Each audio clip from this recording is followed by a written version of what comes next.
Disebutkan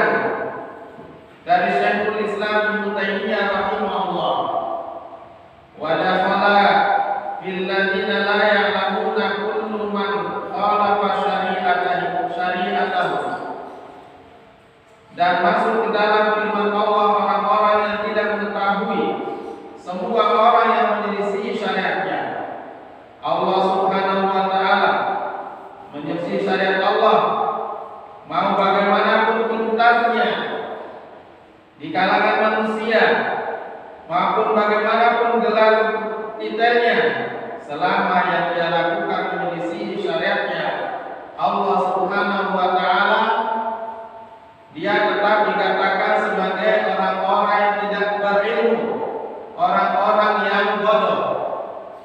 Wala tattabi' ahwa'al ladzina la ya'lamun.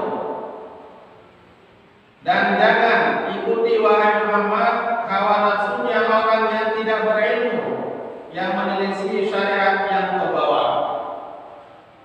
Lihatlah bagaimana Allah Subhanahu wa Ta'ala menanamkan penyelisihan mereka terhadap syariatnya Allah Subhanahu wa Ta'ala sebagai mengikuti hawa nafsu yang mereka inginkan. Nabi dilarang mengikuti hawa nafsunya mereka, apapun yang mereka inginkan dari kita. Allah melarang Nabi-Nya Muhammad sallallahu alaihi wasallam jangan ikuti apapun yang diinginkan oleh mereka dari kalian.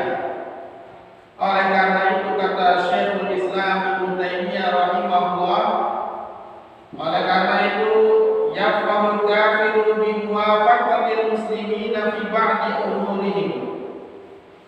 Oleh karena itu orang-orang kafir akan bahagia dan senang tatkala kaum muslimin mencocoki mereka dalam sebagian urusan agama mereka, karena sesuai dengan hawa nafsu mereka, karena sesuai dengan yang mereka inginkan dari kalian wahai kaum muslimin. Wa yasurruna bih, dan mereka akan senang dengan kamu mencocoki mereka. Wa yawadduna alla baddalu balan 'aziman liyahsula dzalik, dan mereka akan sangat bahagia dan senang dan cinta seandainya mereka bisa mengeluarkan sekian banyak harta demi terwujudnya hal tersebut, demi agar kalian mengikuti sebagian saja dari perkara agama mereka, tidak usah semuanya. Mereka akan mengeluarkan harta-harta mereka demi kalian mengikuti sebagian dari agama mereka, kalau bisa bahkan kalian menjadi agama mereka. Walan tardu ankal yahudu walan nasara hatta tattabi'a millatahum. Tidak akan senang orang-orang Yahudi dan orang-orang Nasara, Kristen, sampai engkau mengikuti agama mereka. Ini yang mereka inginkan. Mereka tidak akan langsung terang-terangan mengajak kamu ke dalam agama mereka, pindah agama, tidak. Mereka cukup di awal-awalnya cukup senang dengan semata-mata kaum muslimin mencocoki perbuatan-perbuatan mereka, terutama ikut-ikutan merayakan hari besarnya mereka. Kaum muslimin yang dirahmati oleh Allah Subhanahu wa Ta'ala, dalam ayat yang lain Allah juga mengancam dari kita untuk mengikuti apapun yang mereka inginkan dari kita, dan tidaklah mereka menginginkan dari kita pasti kejelekan. Harap dicamkan baik-baik, mau bagaimanapun bagusnya zahir perbuatan mereka, tidaklah mereka menginginkan dari kaum muslimin pasti kejelekan. Wala in tabata ahwa'ahum ba'dallazi ja'aka minal ilmi ma laka minallahi min waliyyin wala nasir. Seandainya engkau wahai Muhammad, jika peringatan ini diberikan kepada Nabi sallallahu alaihi wasallam, maka selain Nabi lebih-lebih lagi harus berhati-hati. Seandainya engkau mengikuti hawa nafsu mereka setelah datang kepadamu ilmu, maka engkau tidak akan mendapatkan pembela dari Allah Subhanahu wa Ta'ala.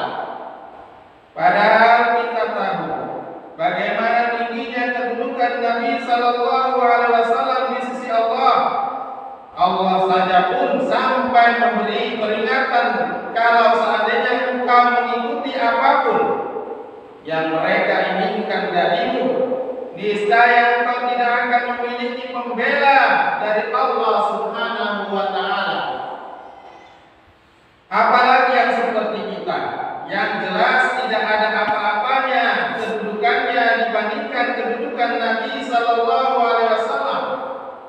Bagaimana seandainya kita mengikuti hawa nafsunya mereka, orang-orang kafir?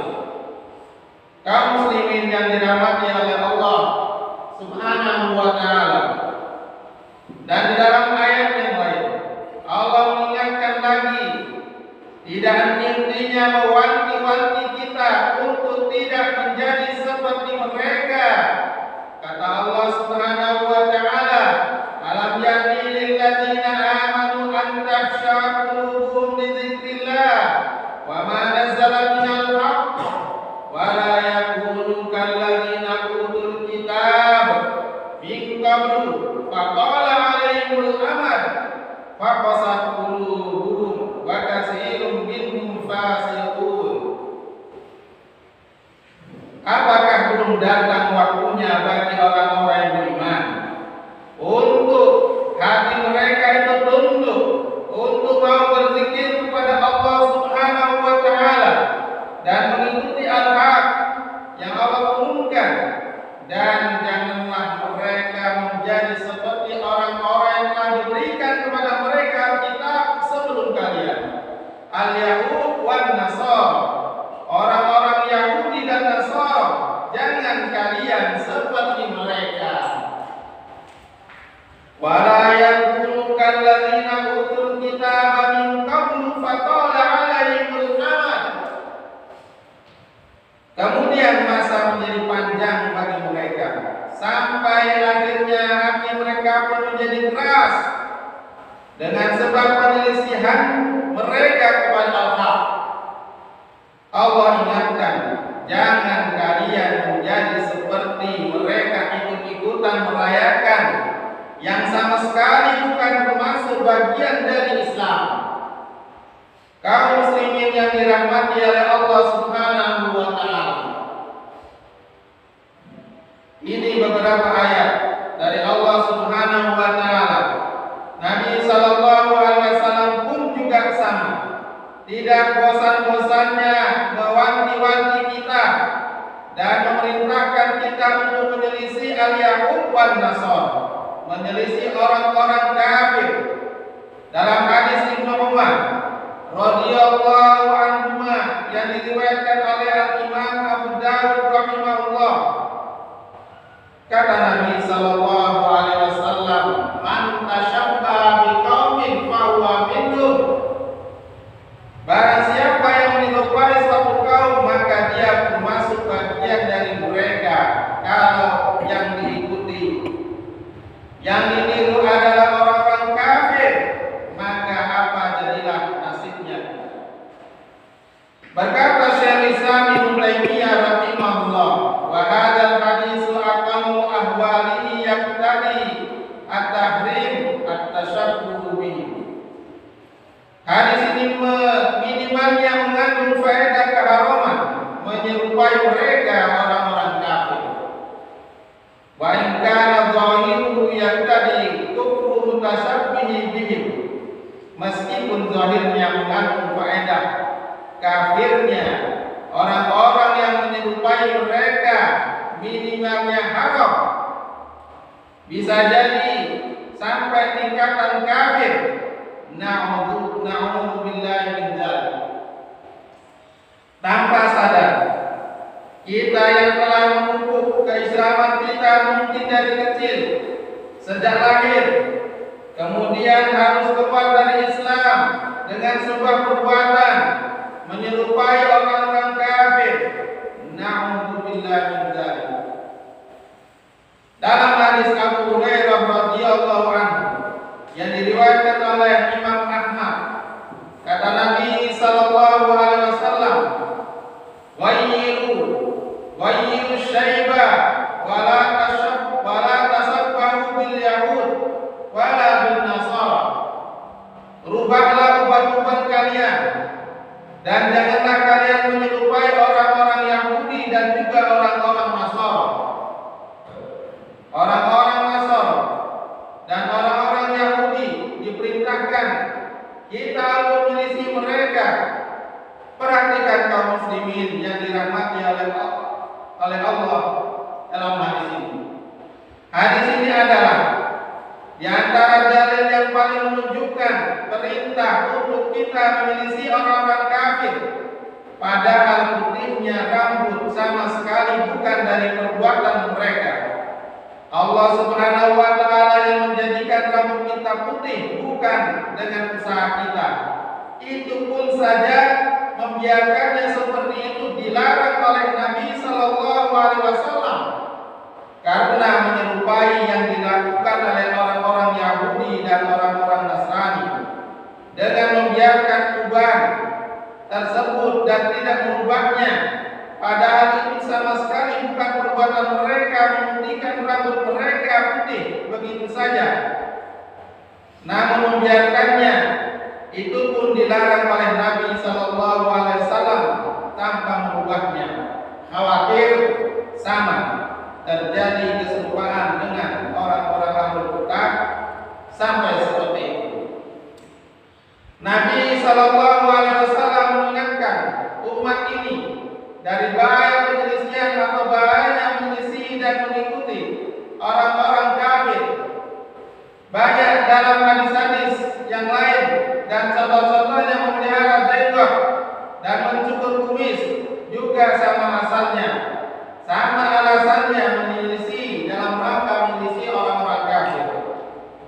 Salat dengan menggunakan sandal dan sepatu juga sama dalam rangka menyelisih orang-orang kafir, dan sekian banyak contoh-contoh yang lainnya yang semuanya menunjukkan peringatan bagi kita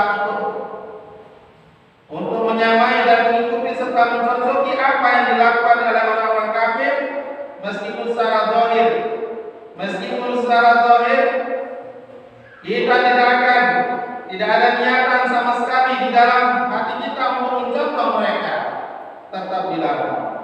Dalam hadis Ammar bin Abasa, Nabi Sallallahu Alaihi Wasallam melarang kita sholat di dua waktu, yaitu ketika matahari terbit dan juga ketika matahari pas tenggelam. Kata Nabi Sallallahu Alaihi Wasallam, fa inna tatlu hina tatlu baina qarnay syaitan. Dikarenakan dia matahari tersebut tatkala terbit, matahari tersebut terbit di antara dua tanduk syaitan. Wa inna idzin yasjudu la kufar. Dan saat itulah sujud orang-orang kafir. Padahal salatnya kaum muslimin saat itu jelas bukan karena menyembah matahari, bukan karena menyembah syaitan, tapi murni salat mereka untuk Allah. Namun dikarenakan secara lahirnya perbuatan mereka mencocoki perbuatan orang-orang kafir yang juga sujud di saat itu, namun dilarang oleh Nabi Sallallahu Alaihi Wasallam agar tidak terjadi keserupaan. Padahal sholatnya kita murni untuk Allah, itu pun tetap dilarang oleh Nabi Sallallahu Alaihi Wasallam agar tidak sama-sama sujud saat meskipun yang satu sujud kepada tanduknya syaitan dan yang satunya sujud kepada Allah Subhanahu wa Ta'ala. Dilarang sholat di dua waktu tersebut. Fa inna taqduhu hina taqduhu baina qarnay syaitan. Begitu pula ketika ia tenggelam, maka ia tenggelam di antara dua tanduk syaitan. Dilarang sholat pada saat itu. Ketika pas tenggelamnya matahari, agar tidak mencocoki, menyamai perbuatannya orang-orang kafir yang juga sujud saat itu. Rawi Muslim, hadisnya diriwayatkan oleh Imam Muslim. Sehingga kaum muslimin yang dirahmati oleh Allah Subhanahu wa Ta'ala, sungguh bukan merupakan perkara yang gampang, bukan perkara yang enteng, perkara yang remeh permasalahan ini. Tidak harus seseorang kalau dikatakan berdosa menyerupai orang-orang kafir kalau ia berniat mencocoki dan meniru mereka tanpa niat sekalipun, kita bisa terjatuh ke dalam dosa yang sangat besar. Wallahu ta'ala a'lam bishawab. Walhamdulillah.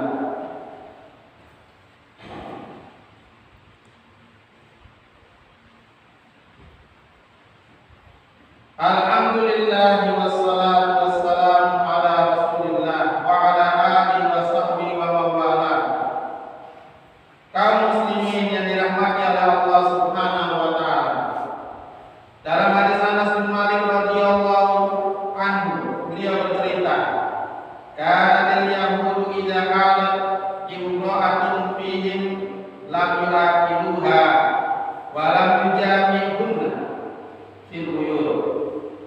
Dahulu orang-orang Yahudi, jika salah seorang wanita mereka mendapatkan haid, maka mereka tidak akan makan bersama wanita tersebut, tidak makan sama-sama, kotor, najis, dan tidak pula mereka berkumpul bersama di rumah, disendirikan tempatnya, diungsikan, tidak boleh bergaul, bercampur dengan yang lainnya di ruangan khusus orang-orang Yahudi. Pasal ashabun Nabi sallallahu alaihi wasallam. Maka para sahabat Nabi sallallahu alaihi wasallam bertanya kepada Nabi sallallahu alaihi wasallam tentang perkara ini. Fa anzalallahu ta'ala. Maka Allah pun menurunkan firman-Nya. Wa yasalunaka 'anil mahid. Qul huwa adam fa'tazilun nisaa fil mahid. Mereka bertanya kepada Muhammad tentang darah haid. Maka katakanlah itu adalah kotoran. Dan jauhilah mereka pada masa mereka mendapatkan kotoran tersebut di tempat keluarnya darah. Itu saja yang dijauhi, tidak dicampuri, tidak digauli, tidak berhubungan badan dengannya di tempat keluarnya darah. Maka kata Nabi sallallahu alaihi wasallam, "Isna'u kulla syai'." Lakukan segala sesuatu bersama dengan wanita tersebut illa nikah, kecuali berhubungan badan. Silakan lakukan apapun, apa yang ingin dilakukan kalian, lakukan dengannya. Ingin makan bersama, ingin minum bersama, ingin kumpul bersama, silahkan. Ingin bersentuhan, silahkan. Ingin berciuman, silahkan. Namun hindari berhubungan badan di tempat keluarnya darah itu saja. Kata Nabi sallallahu alaihi wasallam, illa nikah, kecuali pernikahan, yaitu berhubungan badan di tempat keluarnya darah. Jangan seperti orang-orang Yahudi. Kata Nabi sallallahu alaihi wasallam, kalian silakan makan bersama, tidak usah dikeluarkan dari rumah. Lakukan apapun yang ingin kalian lakukan kepada istri kalian, kecuali satu hal tadi. Fabalagha dzalika Yahud. Maka berita ini sampai kepada orang-orang Yahudi bahwasanya Nabi sallallahu alaihi wasallam membolehkan melakukan apapun kecuali berhubungan badan saja, berhubungan badan di tempat keluarnya darah. Selain itu diperbolehkan. Maka ketika sampai berita ini kepada orang-orang Yahudi, faqalu, maka mereka pun mengatakan, ma yuridu hadzal rajul ayyada min amrina syai'an illa khalafana fi. Orang ini tidaklah akan membiarkan satu pun dari urusan kita, melainkan dia pasti menyelisihi kita dalam masalah tersebut. Dia tahu kita melakukan seperti ini kepada wanita-wanita haid kita, maka dia pun mensyariatkan yang berawalan dengan hal yang tersebut. Tidak ada satu perkara pun dari perkara kita, melainkan dia ini Muhammad pasti ingin menyelisih kita. Rawah Muslim, hadis yang diriwayatkan dari Imam Muslim. Hadis ini harusnya menjadi pelajaran orang-orang Yahudi. Orang-orang Yahudi saja paham bahwasanya syariat Islam dibangun untuk menyelisih syariat-syariat yang lainnya. Orang Yahudi paham tidaklah orang ini, melainkan pasti ingin menyelisih semua perkara-perkaranya kita.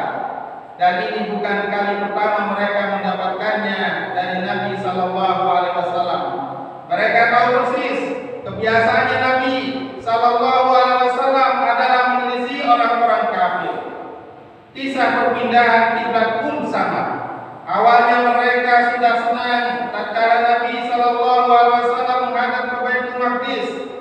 kiblatnya mereka kemudian disyariatkan untuk menghadap ke Ka'bah, maka mereka pun mendapatkan penyelisihan dalam banyak hal. Kaum muslimin yang dirahmati Allah Subhanahu wa taala, kiranya apa yang kita sampaikan cukup menjadi pengingat untuk kita semua dan juga kaum muslimin secara umum untuk berhati-hati dari perbuatan-perbuatan yang tidak ada dasarnya dalam Islam. Bahkan bagaimana lagi jika perbuatan tersebut datangnya dari orang-orang kafir, kemudian kita berjalan mengikuti mereka kemanapun mereka berjalan. Na'udzubillahi min dzalik.